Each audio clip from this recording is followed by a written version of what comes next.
Okay. This ought to be I'd good. like to introduce your host for the evening. He's the pizza-snacking, rap-loving, self-proclaimed fastest rapper on the app. Now, I don't know if he's rapping or just dropping gravel into a garbage disposal, but either way, it's a performance we can't look away from.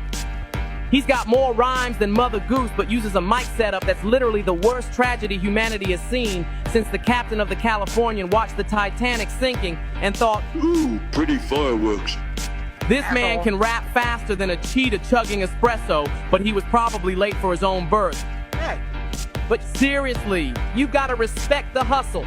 This man leads the largest agency on the app with more than 60 broadcasters and still finds time to help out his friends with shit like this. So now, without further ado, I'd like to introduce your host for the evening. He's the lyrical legend of laggy live streams. He's the patron saint of shitty sound. He spits rhymes faster than StarMaker can yeet a mufffucker from Q. He once rhymed the word orange with the word squirrel. There's no mic too hot. There's no beat too weird. Give it up for your host and the fastest rapper on StarMaker. The one, the only, Wildebeest. And then we have sounds. Let's see. I absolutely love that. Fuck yeah. And we know who created that. That was our good friend Gold for you. So for the record, I'm not sure who the fuck that wildebeest guy is, but whoever he is, y'all should keep him around. Y'all should keep him around. He sounds interesting. So Sounds pretty fucking insane. Is what he said. I'm good. Let me take my face off. Okay. Your face. Yeah. Let me get some drink. Well, you know, you did say unmasked, so I figured, you know, why not? Hey, I get it. I appreciate it. So today, folks. So today we're doing an interview with the wildebeest. The wildebeest. Who is the wildebeest? Are we going to unmask him today? We'll see. So far, we're just going to go over some guidelines for the interview, which we've already gone over, but we're going to do it again. Yes, ma'am. The rules of engagement for today's interview. The purpose of today's show is just to see, hey, let's get a little glimpse inside of who you are as a person. Let's kind of take off your persona a little bit, leave it at the door, and try to take it a little bit seriously today. Just a little bit. Okay. No promises, but I'll try. So, obviously, you're wildebeest. I wanted to go ahead and give you the chance to introduce yourself just a little bit. Your admin is Infinite Fire Broken, and I also have Aggro on there, too. They have all decisions to themselves. If anybody in the chat acts a certain type of way, they have all the resources. Shoot first, ask never. Yep. Shoot first, ask never, yeah. So do not be that person today. Thank you. Go ahead, Will. Introduce yourself. I'm Phineas P. Connolly, the third Esquire. Oh yeah, you said serious. I'm Will. I like to take long walks off of short piers. Go hiking on days that end with the letter Y. Sing opera music. Hate rap. Can't do that. And 2 of those were lies. Figure out which ones they were. I'm not going to tell you. Yeah, so actually, truth be told, I'm Will. I truthfully hate rap. Yeah. My first, this isn't part of the interview. This is mostly just me curious. What's the thing with the hyphens, dude? I was at work in Hollywood. What's the insistence on that? Well, it's a triple entendre. Okay. Because the name itself has 3 separate meanings. Of course, my first name is Will, and on a mic I am the Beast. Also, of course, the animal. The hyphens mainly also because in hip-hop, the and duh tend to get confused a lot. A lot of people mistake the actual meaning behind it. Plus, I just kind of figured no one else does it. True. So what's the difference between duh and the? Not a damn thing. Not a damn thing. But for you though, because you use duh. Well, because I am the Beast. I figured it stands out. And it was actually coined by this guy in Hollywood, as a matter of fact. I was selling tours. And the person who actually gave me that nickname that very weekend went to Vegas and then died. So I kind of kept it as an homage to him.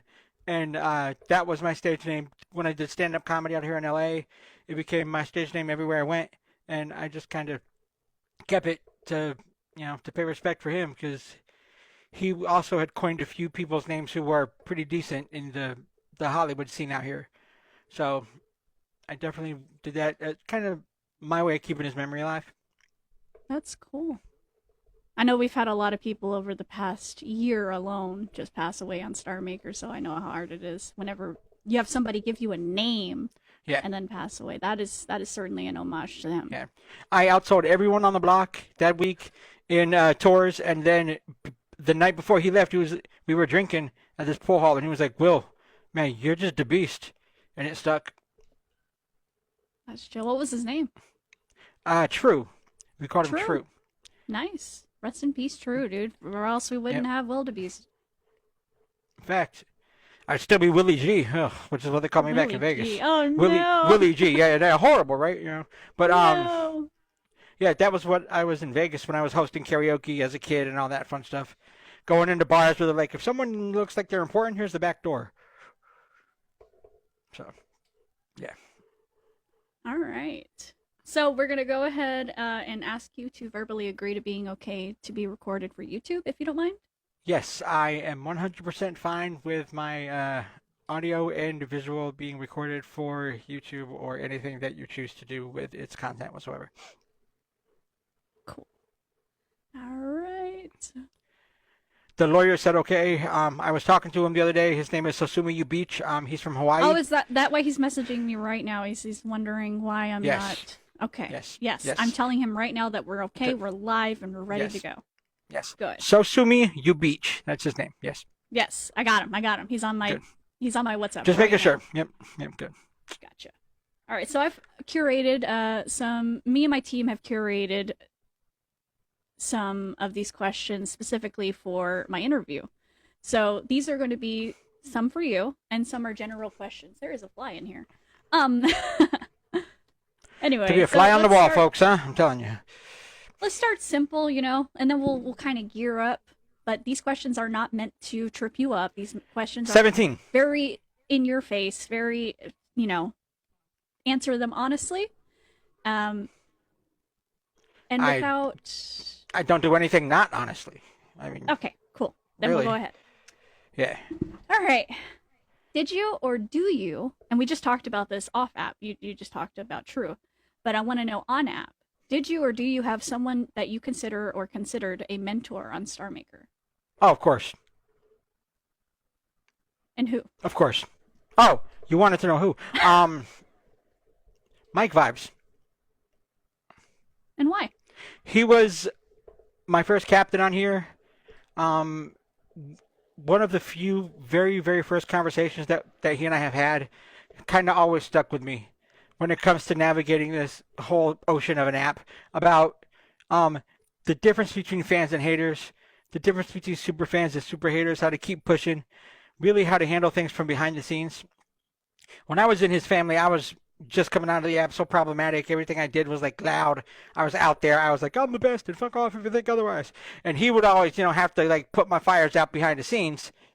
Funny how it switches now, but it honed me into what I think I am now. Because without seeing him handle all of my bullshit behind the scenes, I don't think I'd be half as good of an agency leader as I am now.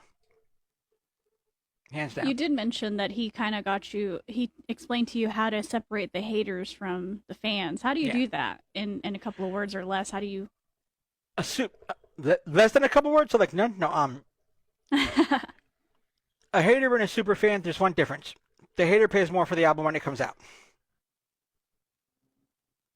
That makes sense, yeah. They usually do. They're usually the first ones. They got to know what to hate you for. Thank you. Next question. What have you learned from being on this app specifically StarMaker, so far in your entire time? What's the number one lesson that you would give to a newcomer, actually? I'll switch it to that. There are certain people you don't piss off. You need to learn which ones they are quickly. I like that. That's it. Short and simple. Yep. To the point. And realize that I am one of them. Seriously, though, that's Really, don't get discouraged. People are going to talk shit. Expect it. The secret to dealing with it, talk it right back, smile at them when you do, and when they turn around, flip them off as they walk away. Would you say it's easy for somebody to get on the app like this and just kind of do whatever they want, or do you think they have to come with a certain mindset?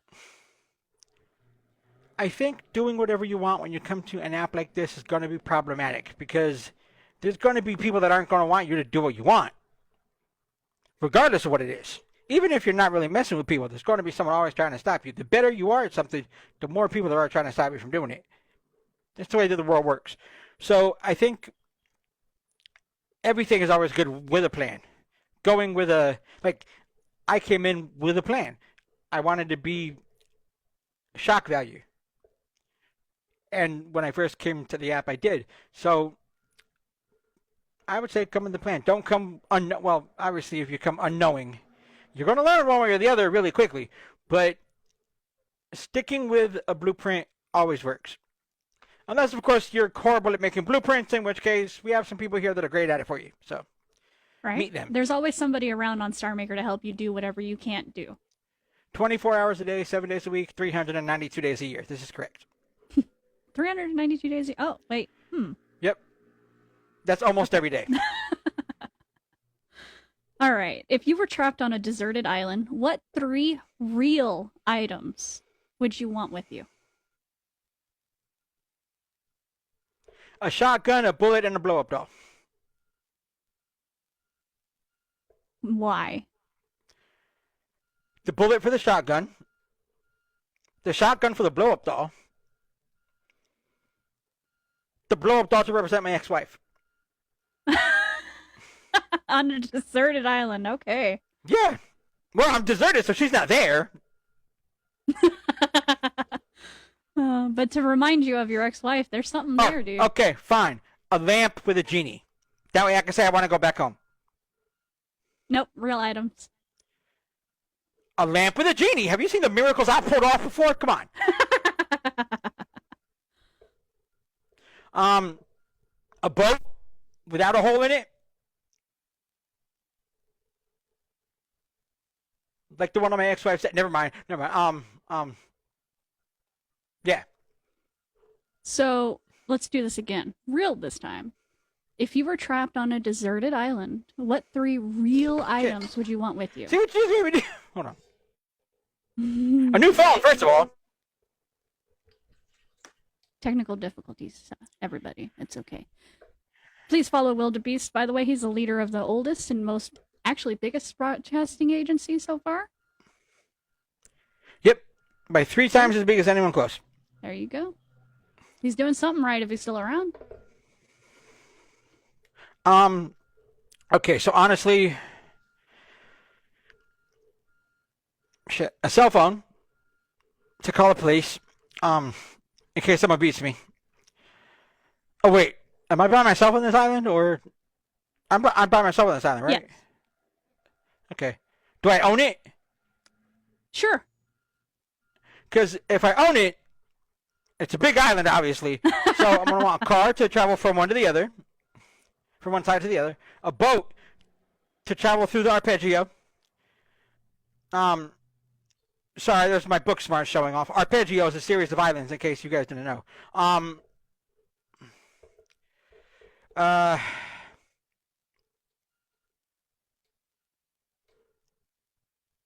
a gas station. No. Gasoline. Wait, that would be two items, right? Because gasoline and the container.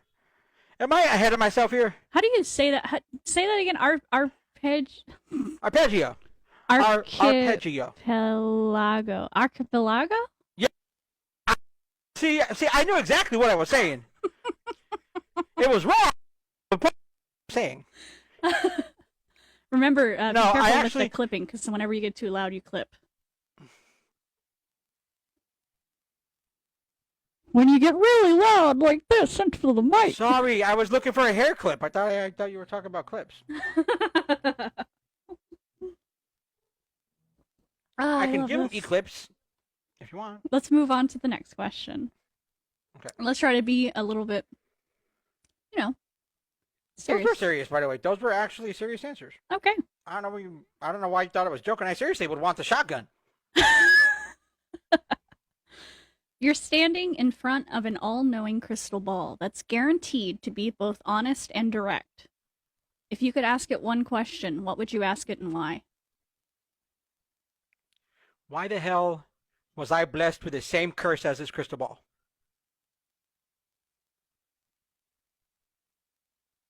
That's the question I would ask, because I would want to know why everything I say is honest and correct all the time. Well, I didn't say honest and correct, but that's curious. Isn't that what you just said? That. I said honest and direct. Oh, direct or correct. Well, same shit. 2-letter difference. Okay, 3. Okay, the whole world. Look, okay. I'm direct, I think, when I want to be. But honest, I definitely think that's a quality that I'm going to toot my own horn here. Yeah, the proof is in the pudding. This whole point is for you to talk about yourself. Go ahead, dude. Toot your own horn. The proof is in the pudding. Yeah, I lying is something I tend not to do. There's no point. Especially when the truth is right in front of everyone the whole time. And we're in the age of information where anybody can figure anything out. So, yeah. I think I would have the exact same qualities as that crystal ball that you just mentioned. So I would ask, why the fuck was I given those qualities? And why every time I say something, am I always right? Okay. Except for the jokes when I said something about the words and didn't know in that part. Oh, yeah. Yeah. Mm-hmm. We get that. Right. Some people say they're street smart, others say book smart. Arpeggio? I don't know. Somebody Archipelago. messaged me how to say Archipelago. Archipelago, I believe. Okay. ARCH something. ARCHIPELAGO.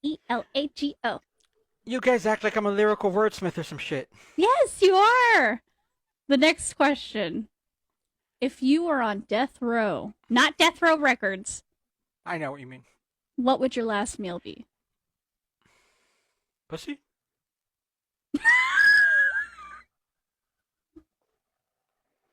No. What do you mean no? Every guy would want that for their last meal. Okay, every straight guy. What? Look, you want honesty, I'm giving it to you, okay? What would they actually give you? How long would they bet I want? How long would I have been in there? Before they actually carry a while, right? A while. Exactly, so I want my last meal. Is my right. Okay. I was going to I'm say in America. like We have these bacon illusions and called eggs. rights. I mean, we do have rights. Yeah. I'm not sure if they'll give you that, but I said illusion of rights. there you go. So what would they We actually have give you allowances, yes. if you could get something? 4 pieces of sausage with cheese, with a slice of cheese over them. 4 pieces of bacon. No toast because I don't eat bread. I used to drink my bread. Beer. That's what. Oh, okay. I drank so much of it they had to come up with a new button on the register just to keep track of the shit I would drink. Because it was four beers in one. This one bar in Hollywood. That's a story for a different time. But yeah. No bread. Orange juice. With an apple inside. Well, okay, sliced apple in the orange juice. In the orange A spritz juice. of lime. Yeah. It actually tastes really good. Spritz of lime. Oh, and the key to the jail cell so I can get the fuck out. Practical. But no, seriously. No. I didn't say beer. I said I used to drink a lot of beer. I actually haven't drank beer since I left Alabama. I quit That's cold good. turkey. How long has it been now since you've been sober for that? 2 years for that. You're right. 2 years. I had to Little over add the caveat for that. Little over 2.5. That's good. Congrats on the sobriety. With the exception of one night where I toasted a couple shots with Soft Kitty over a voice call to her father when that whole thing happened. I was like, call me now. And my buddy Mondo, my best friend Mondo, known him for 10 years, 12 years since I've been out here. He went to the little Korean market down the way and grabbed some soju. And we just video called and had a couple shots in honor of him. So, yeah. Sorry, what was the question again? I just kind of went off and... No, you answered it. I enjoyed that. Okay. My train of thought derails sometimes, And no, you're fine. You're fine. I'll get you right back on. If you could choose one superpower to obtain and have instant mastery over, what would it be and why? I already have it. I'm a student of the people. What does that mean? I have foresight. Not to be confused with what you probably am thinking I'm going after. No, the ability to see dominoes when people are setting them up and to be able to navigate through that and have the counter moves already set up, so when it does, I just sit back laughing going, well, I thought I told you. So precognition. Foresight, right. The ability to see things before they happen. In the future. And you want to know the future. I don't need to know the future. I do know the future. Oh, you already have it. Oh, yeah. Well, okay. For example, you can switch agencies twice. That was a rule that I put into place. Why? One, because people are going to go. Two, because they're going to realize the grass is only greener on the other side. When it's fertilized with bullshit, they're going to come back. Then they can't switch again. I know it's going to happen. Foresight. So does that mean that you see 20/20. patterns in people, or that you're easily able to read people? Yes and no. It's not necessarily a pattern because everybody's going to be different. Every situation is going to be different, and every situation can go either good or bad. It's understanding that every situation can go good or bad. It's preparing for both eventualities regardless of which one it is. It's not saying that they're going to go bad or they're going to go good. Because we all have this thing called free will, so they say, and we have this thing called choice, where we can make our own. And it's not up to me to make your choice for you. However, I have to go with the knowledge that your choice will affect whatever it is that I'm doing if I'm involved in anything that you're doing. And every situation has its own choice. So by knowing that, I set myself up for both sides. That way, when you do decide to make that choice, I'm already done. I don't have to do jack. I've already set myself up if you go A or if you go B. It's either going to go good or bad. There's never more than two options here, good or bad. And nothing is what it is until good or bad is placed on it. It's just what it is. I'm curious, and this is swaying from the questions that I have, but I actually want to know, do you think that being a rapper actually helped you be quicker on your toes as far as this goes? I think that being a freestyle rapper helped me. However, I've always been quick on my feet. It started from being a martial artist when I started training at 7 for 13 years under my sensei, David Payne, who was the two-time international police grand champion. Cool. It started when doing the same moves over and over, running the same, like with rapping, running the same bar over and over and over. It's like when you train something, you do it so it's muscle memory, so you don't have to think anymore. It's a concept behind Tiger Claw Kung Fu, actually. So you just react without thought, but your reaction is so precise because you've done it so many times before that the movement is perfect every time.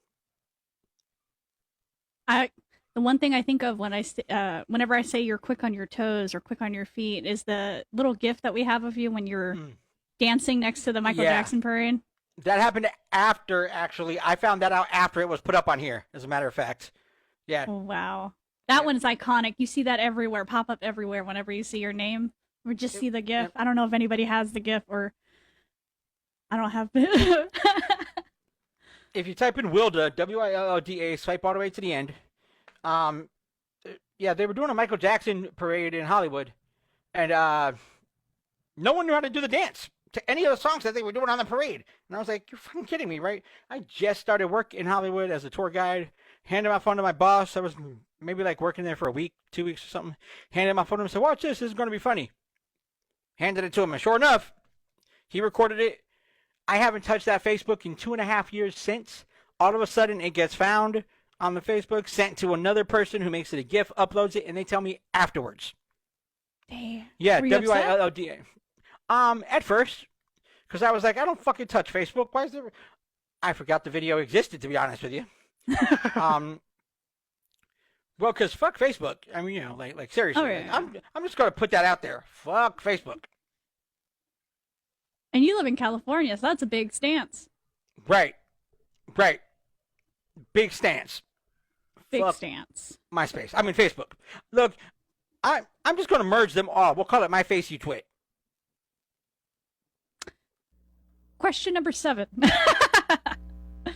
If you could live in any fictional universe, which would you choose and why?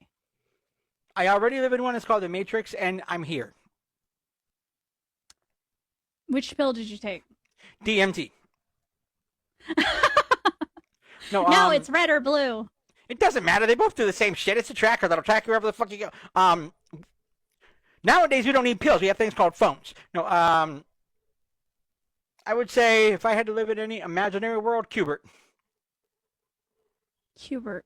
Is that the with the squares and stuff? Yep. I never knew how to play that game. I think you. So I can finally say it's okay to be square. Oh my god. Or South Park. Or South Park. I would totally be okay as a South Park character. I'd be the Cartman kid though. You would not be Cartman. Are you kidding? I'm an asshole. No, not like Cartman. Not like Cartman. But I do like South Park. Well, I wouldn't be Garrison or Al or Slave. Oh no. Exactly. I'd be Cartman. No, I'm squirreling. Oh, I love this question. Uh-oh. What would you do if you came home and you found a penguin in your freezer? You are talking about a penguin and not a guy in a penguin suit like he's at a wedding or something, with a black and white tie. Hey, I have to check. You're talking about the animal, right? Yes. Okay, I would tell him that I just impersonated him 4 weeks ago when I was going to see this hooker, but I got a penguin. Pants around your ankles, you're waddling when she leaves. What's a penguin?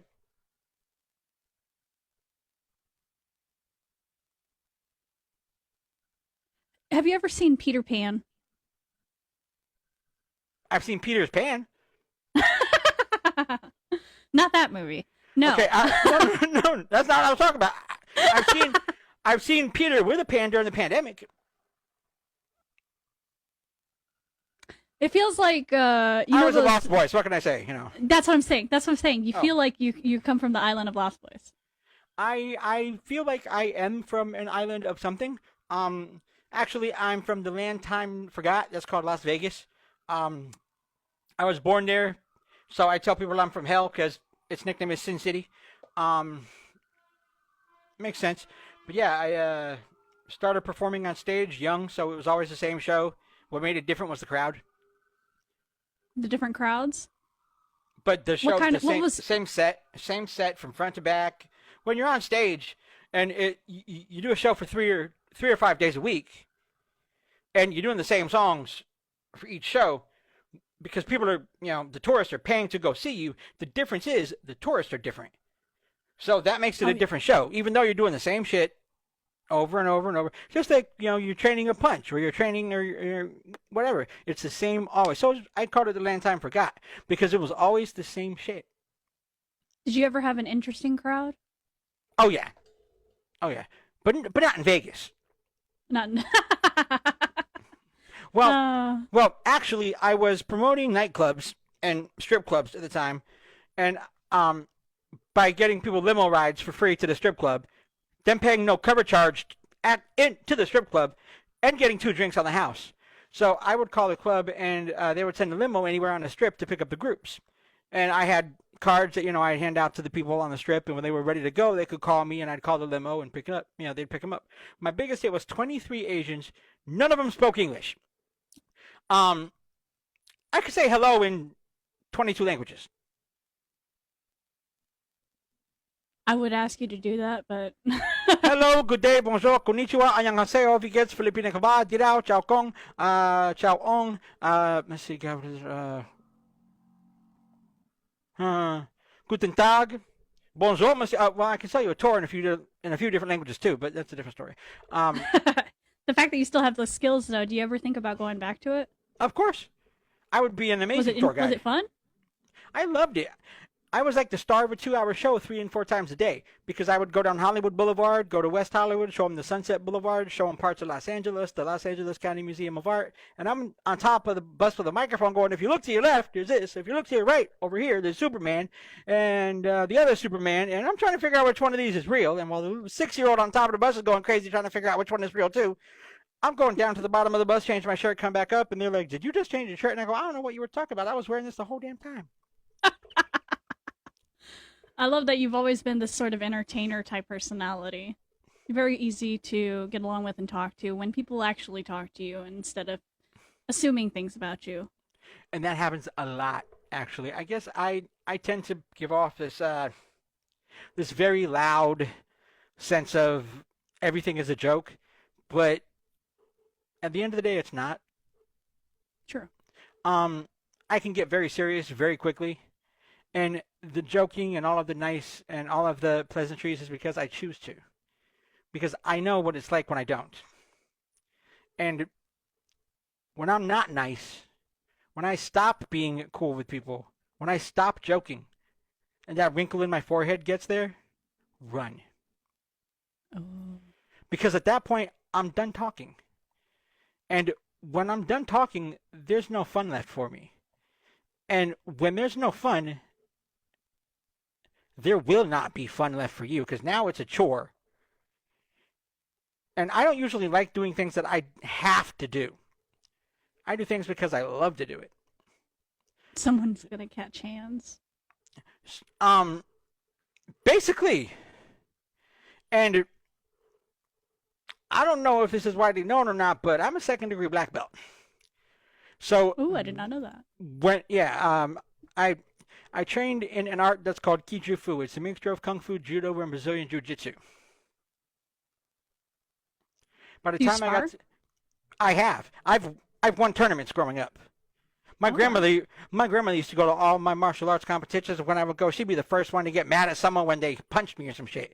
But by the time it was done, I also used to compete in forms.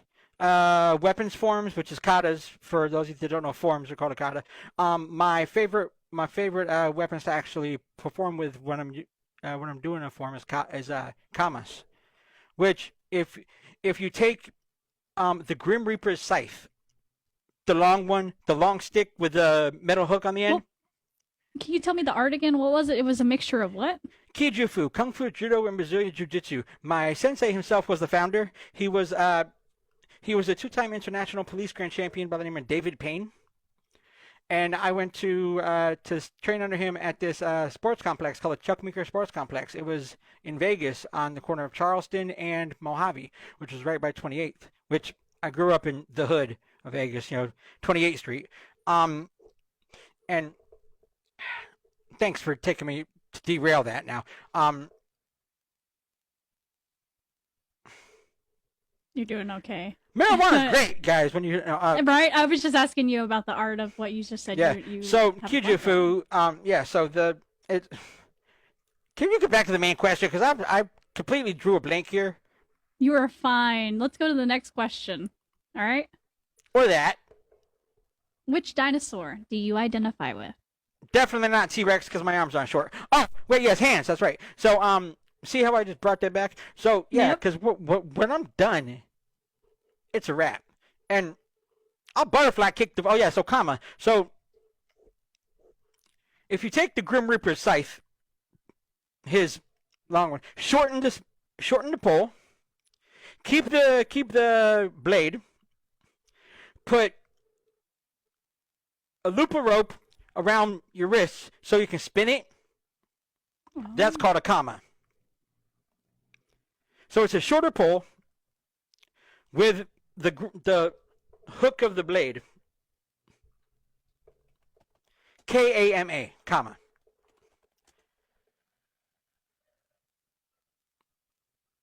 I'm trying to find that Mercado. Did you ever watch Forge and Fire? No. It's where they make those medieval weapons and stuff. It actually. I've seen parts of that. I mean, I've seen previews. So, like, I've seen commercials. I know what you're talking about, but yeah, I never actually sat down and watched it. Doug Marcaida is actually a martial artist in the show that tests the weapons. He's awesome. Like, I don't know why you reminded me of him, but he actually uses those, what you say, the kanas and everything like that. Commas, yeah. Commas? There we go. K-A-M-A, comma, yeah. K-M-A, Like the, yeah. Yeah, it's not spelt like the actual punctuation, comma, but it's, yeah. K-A-M-A, comma. Is the They weapon. look like little sides, you know? Yes, that's what I was just talking about, yes. Yeah. I just want to hold one now and just go. Marijuana, everybody. Mary got a scary little game to play, folks. That's right. Oh. And we're having friends with Hash's cousin. Oh, sorry. Go ahead. Which dinosaur do you identify with? Not T-Rex, because my arms aren't short. Okay. Which one eats only meat? Carnivores? Well, okay, well, I'm a whatever the meatitarian one is. Whatever the meatitarian one is. Yes, because I'm a meatitarian. Eating dinosaur. Yes, because I'm a meatitarian. That's right. It's a life choice. Meatitarian. Yes. It's a life choice. Well, vegans say that they're saving the planet. Problem is, I'm actually saving the planet by. Well, if there was too much grass, or too many cows, we'd have no grass. Look, I'm doing my job saving the planet. Okay, so I'm eating the cow that's going to eat up your grass. And release all the methane into the...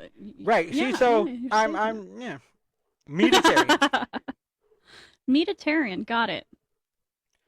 I don't put bread on my sandwiches. Go ahead. I was thinking, Oh. Actually, yeah, I'm going to ask you this. If you were a product on the shelf in like the grocery store or anything like that, you know how some things say batteries needed or, you know, this has soybeans and whatever like that. What would your warning label be? I say fuck a lot. I say fuck a lot. I love that. Just picking up a doll and just fuck. I actually thought about paying someone $29.95 to follow me around for a couple hours a day with a sign that says caution. I say fuck a lot. And how did that work out? Oh, I could have come up with the money to do it, but I thought about it. No, that actually used to be on all of my covers. I had a picture that I would put as the cover photo of all of my songs for a while that had the caution thing on it, and it said, I say fuck a lot. Good. I'm glad that you already had one. Like, that was good. You just, yeah. That's a red flag. I mean, I need to come with a public service announcement. Everything Some I do of us practically. do. Yeah. Some of us do. So, flipping that question a little bit, What do you think? Actually, let me reword this. I'm going to ask you a two-part. What do you think is your best quality?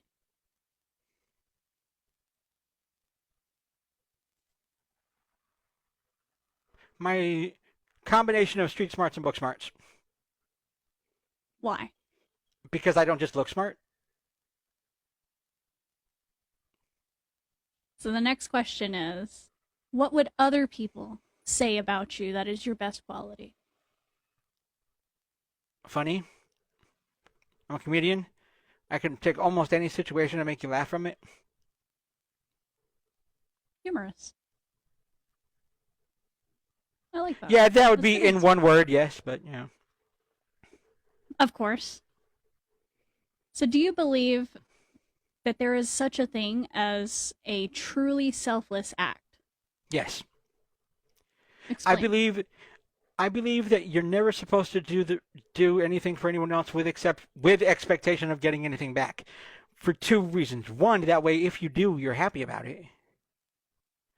And two, because sometimes the right thing to do is the right thing to do. For that reason alone.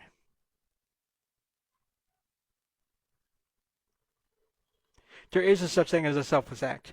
Very few people actually know how to actually go about doing a selfless act, because everybody I'm just going to come out and say the majority of everybody can't think past themselves, first of all. So when it comes to selfless acts, first you have to put yourself on the back burner. And that's difficult for the majority of people to do. Because everyone's always, I mean, we're in the what about me life. Oh, well, this is happening to them, but what about me? This is happening, yeah, you care about them, but what about me? Well, when the person who's everything for everybody needs somewhere to go to, where do they turn? If they're everything, if they're the one that everyone turns to. It's like, who does a shrink talk to? Yeah, shrink. Right. But what if there's no shrink to shrink the shrink?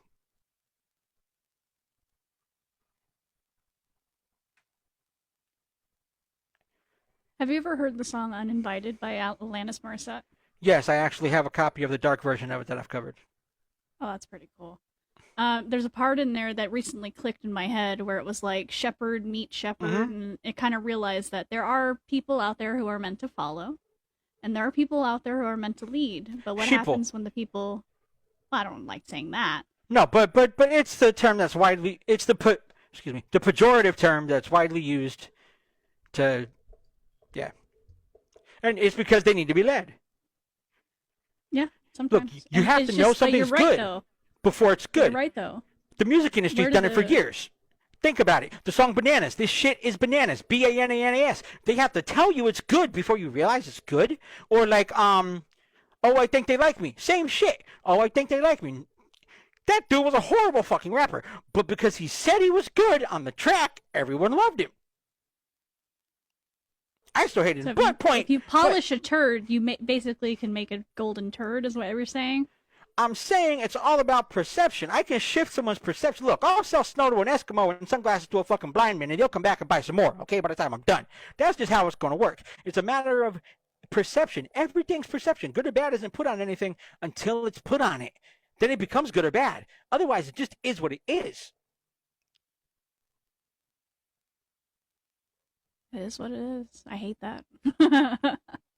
Well, it's just like you're going to have two sides to every situation. So what about the person who spent the time polishing the turd, who took time out of his day to make it look shiny? How is he going to view that turd? He spent some of his hard-earned time, so something that you'll never get back. You can give anything to anybody and get it back, except your time. Mm-hmm. Time is the one thing you will never, ever be able to get back, ever, because... And now we're at a different second. So what about the person that spent their time to polish that turd to make it look nice and shiny for the person who's going to see that? What's his viewpoint going to be?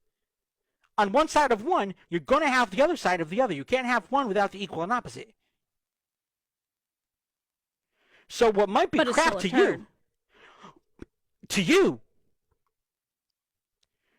it is still a turd, yes, but to you, it's you might think bad, but to him, it's going to be a whole different concept.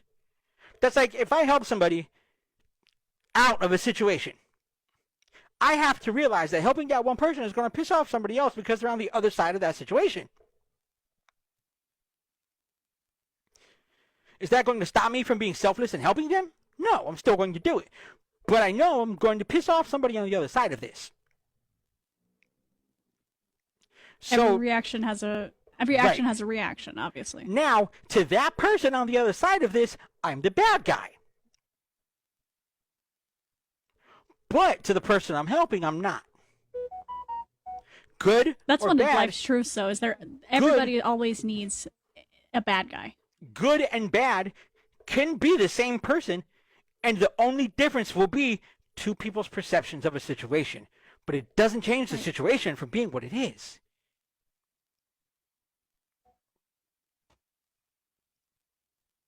Everyone is a villain in someone else's story. Correct. Yep. And everybody is a hero in the same story. Mm-hmm. Because you cannot have one without the perception and belief that the other exists. What is evil anyway? Is the reason to the rhyme, without evil there can be no good, so it must be good to be evil sometime. Thank you, Matt and Trey from South Park. But it's the truth. For every good guy in a story, you have to have a bad guy. For every god, there has to be a devil. People just got the story mixed up and realized that it was Satan who loved humanity so much that he chose not to go back when God called him back. But that's a different story. So in your story, would you be, according to you, if you were looking at yourself, would you be the good guy or the bad guy? Both. But I would own them both.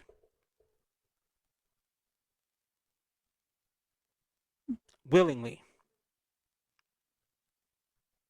Because that's the way that it should be done. So let's switch it up just a little bit. Let's talk about, as a kid, what was your go-to selection from the ice cream truck? Oh, chili cheese chips. Really? Your ice cream truck had food too? Hell yeah. You're kidding? Dude. A lot of ours had food, and people think that's weird. Sometimes the only way you're going to get lunch is by stopping that ice cream truck at 2 o'clock in the morning. 2 o'clock in the morning. And yes, I said lunch. Welcome to Las Vegas. We're 24/7. 394 days a year. That's almost every day. So your ice cream truck was like the paleta man over here, where he just rides bikes. And then you see the giant thing behind him with all the... Yeah.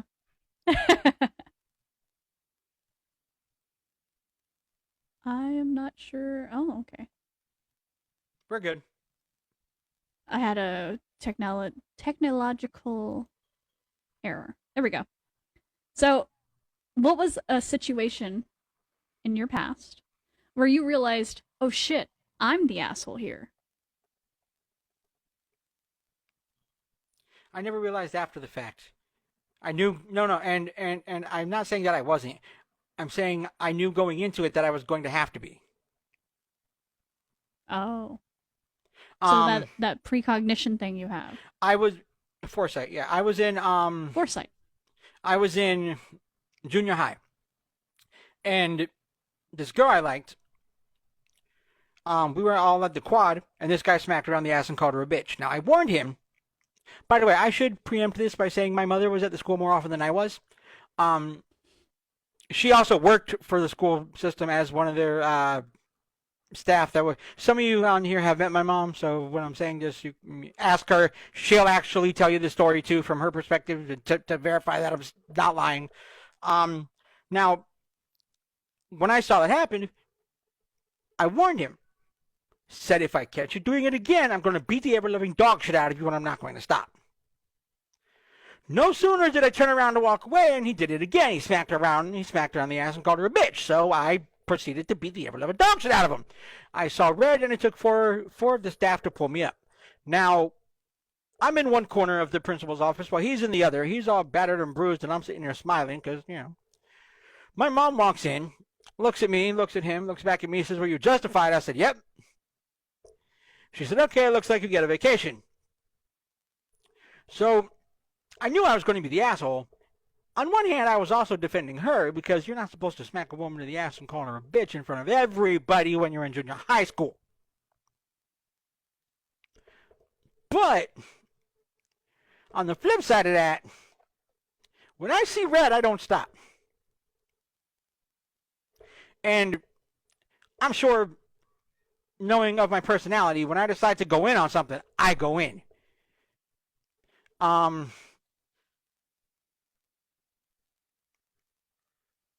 The second that first fist hit him, he went down. And I kept going. I could have stopped. But I wanted to prove a lesson. I wanted to teach him something. And the lesson was simple. When I speak and say something, and I say don't do something, it's because the outcome will be bad. In this case, I had to be the enforcer of karma and show him what the bad outcome was. But this is where the gift, I call it, of foresight comes in. If I tell somebody you don't want to do that, it will be problematically bad. Or we shouldn't go about this way.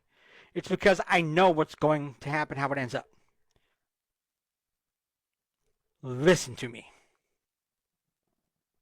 Simple as that. I wouldn't be where I am now with the agency having lasted this long, haven't been so big, with all the bullshit that... Those of you that have been around me know people have tried to put bullshit on a whole bunch of shit that I've done. Let's just be honest here. I have a bunch of people who love me to death, and I'm air quotes. I mean, I have haters. So, the amount of shit that I've dealt with, and I'm still here in front of everybody, none of them have even come close to stopping me. None of them will.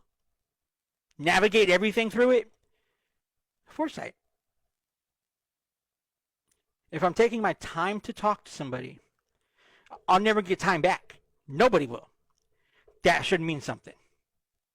Like right now, you're taking your time to do this interview, which is why I was joking in the beginning, kind of playful, but seriously, and I can't express how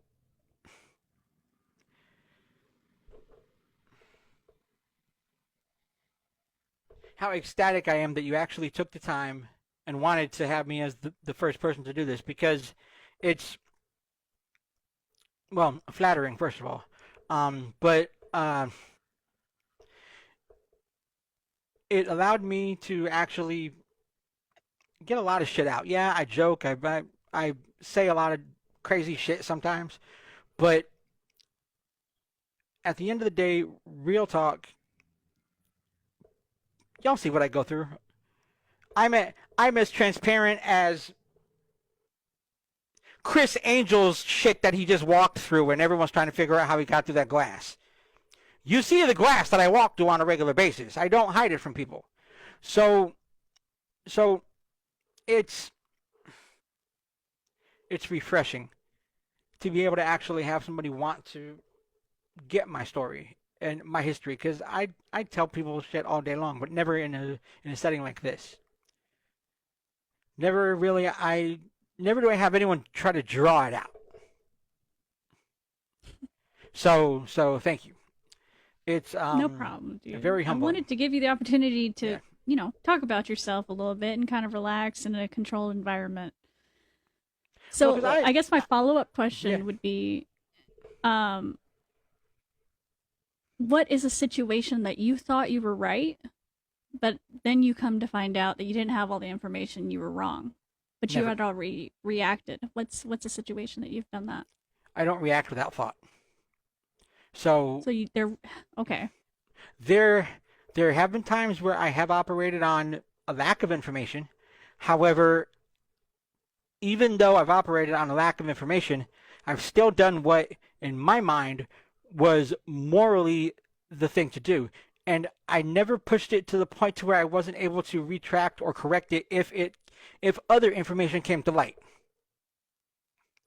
Because it's never an intention to hurt somebody. Nothing's ever done with ill intent. And the majority of time is navigating the response or navigating the reaction to what's already been done or being done. And trying to preempt it. You know what that sounds like? You're saying you've never made a mistake. That's exactly what I'm saying. I don't make them. Oh.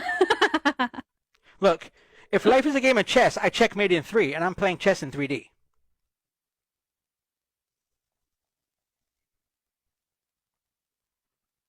I'm a lot of things. So that actually is a great segue into my next question, actually.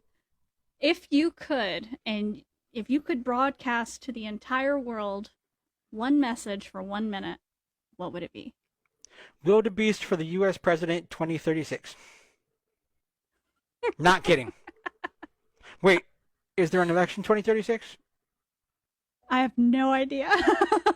Wildebeest for President 2036. If there's not an election 2036, we'll do it the following year. But, well, not 7, because that's but. Yeah, I don't think there's an election that year.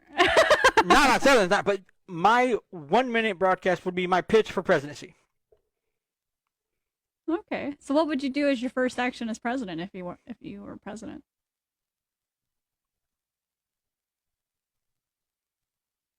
Tell people some truths that they don't know. About themselves or? Wrong. About what's around us. Oh. All of the evidence is there. People are just either too ill-trained, too conditioned in the opposite way, or aren't told the correct. Like, if you tap into even 2% more of your brain, I believe they say that some of the acquisitions are superhuman, they call it. Hearing, sight, speed.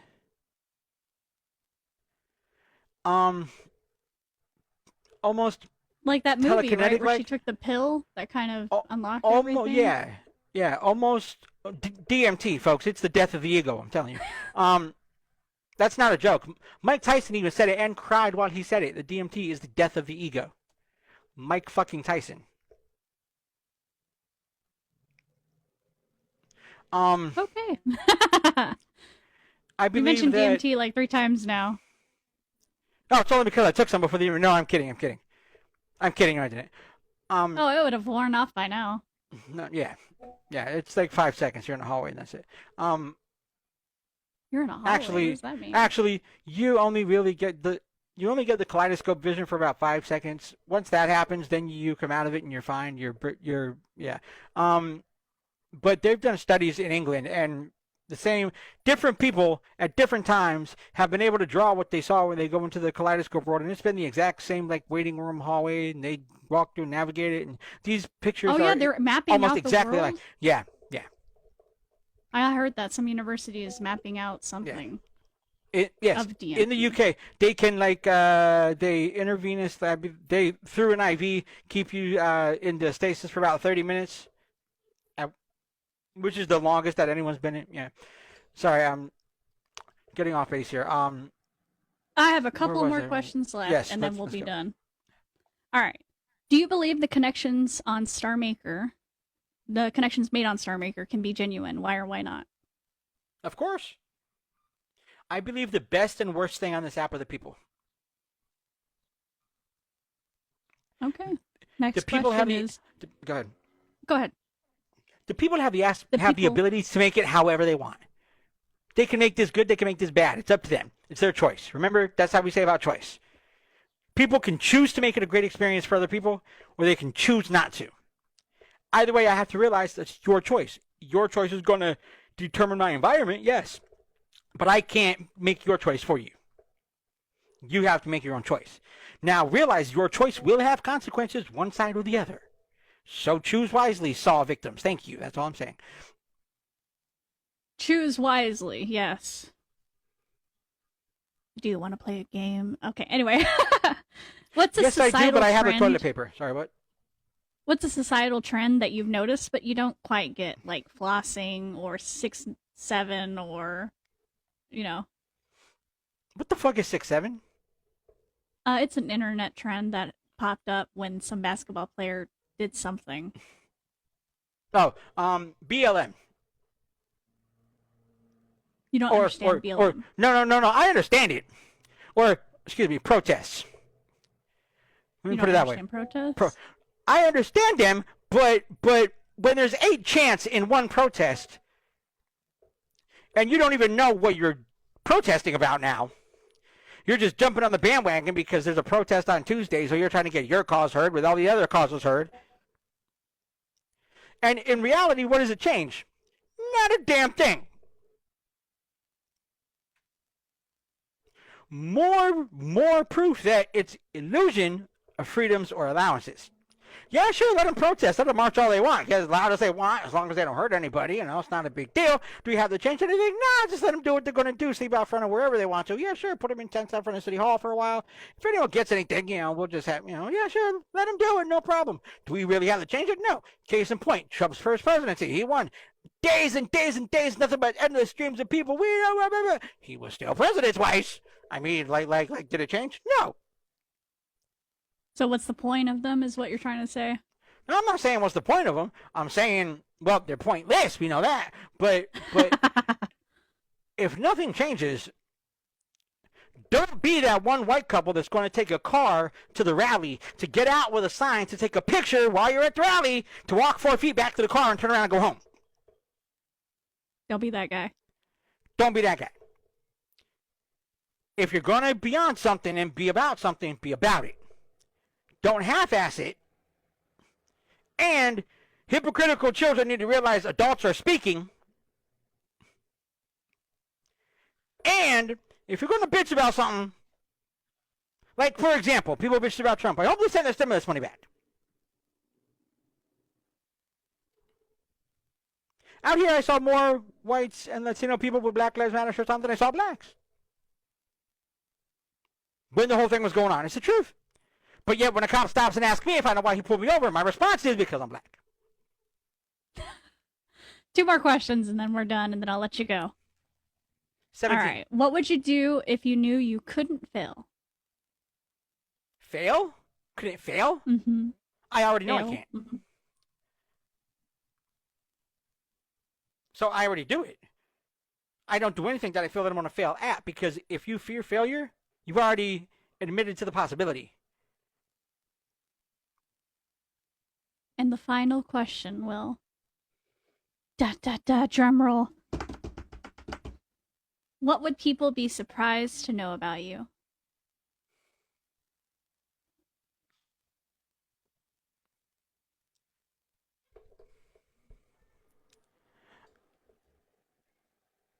Hold on a second.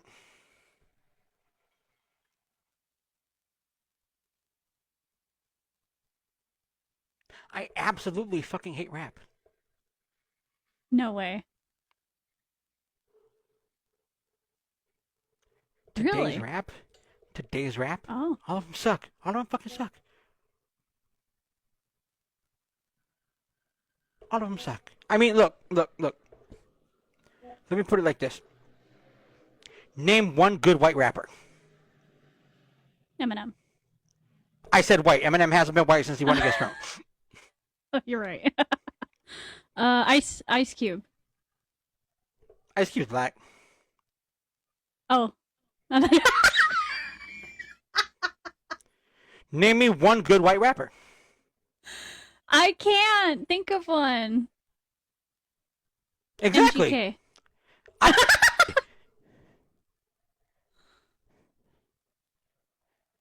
Okay, he has a good Not song. MGK. Tom McDonald has one good song. I'll give you that. Okay. But before Tom McDonald, Yellow Wolf. I said good. Oh.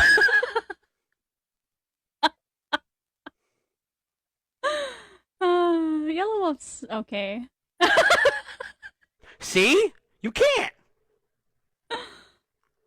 So, I think something that somebody would actually be surprised about to know about me is I actually love music like Frank Sinatra, Elvis Presley, Sammy Davis Jr., Cab Calloway, shit that nobody would actually expect me to listen to or know. But I grew up with all the old Blue Eyes, and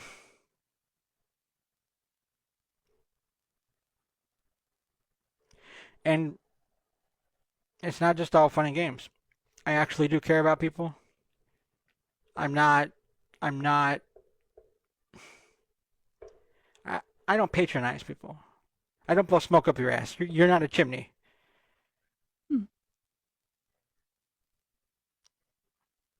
So you're honest, you're up front. And I apparently have a dog. Yeah. Thank you so much for taking the time out. I know you said time is valuable, and we took about an hour today, but I appreciate you so much. This is going to be your opportunity to promo whatever you want or give me any questions, comments, concerns. Hey, chat. Can I mute myself? No? Shit. Yes, you can. I can? How can I? No, I can't.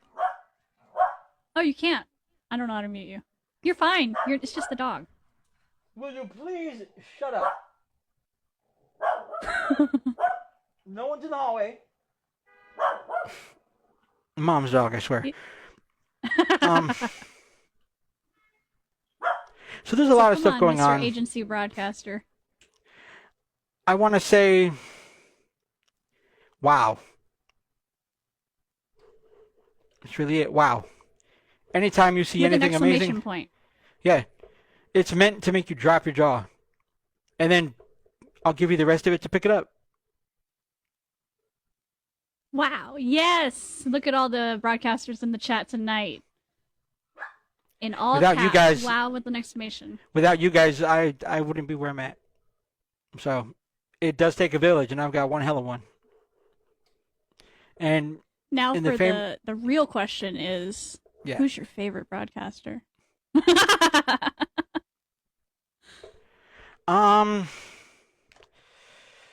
If I have to answer that question, I'm going to say, Oh, you son of a bitch. I knew he was going to do that.